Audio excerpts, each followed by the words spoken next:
আজ 15ই আগস্ট স্বাধীনতা দিবস। স্কুলে পতাকা উত্তোলন হবে সকাল 7টায়।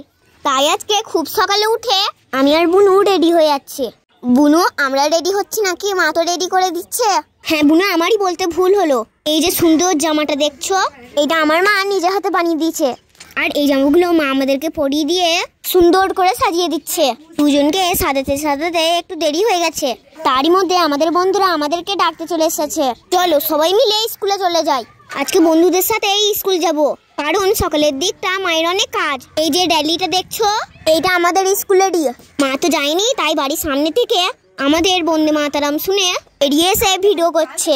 জানো, এইদিকে হাঁটতে গিয়ে কিছু অসুবিধা হয়নি। যখনই গ্রামের ভেতর দিয়ে গেছে আমার পায়ে খুব লাগছিল, তাই স্যার আমাকে মোটরসাইকেলে করে বাড়ি দিয়ে গেছিল। এখন মার সোনা দিদির সাথে আবার স্কুল যাচ্ছি। অনুষ্ঠানটা তো মিস করলে হবে না। আমরা তো পতাকা উত্তোলনটা দেখেই বাড়ি গেছিলাম, তবু তোমাদেরকে আবার দেখালাম।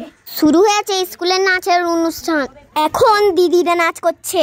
কত সুন্দর গাছের ছাওয়ার নিচে এই ব্যবস্থাটা করা হয়েছে। আর গোল করে সব স্যার ম্যামরা আর ছাত্ররা দেখছে এই অনুষ্ঠান। এই দেখো, এগুলো কারা বলো তো? এইগুলো আমরা। এতক্ষণ পরে আমরা নাচ করলাম।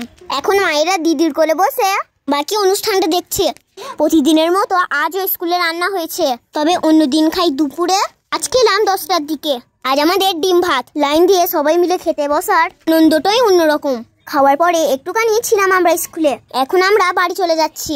কত সুন্দর লাগছে না রাস্তাটা? পচা রাস্তাটা এখন ভালো করেছে।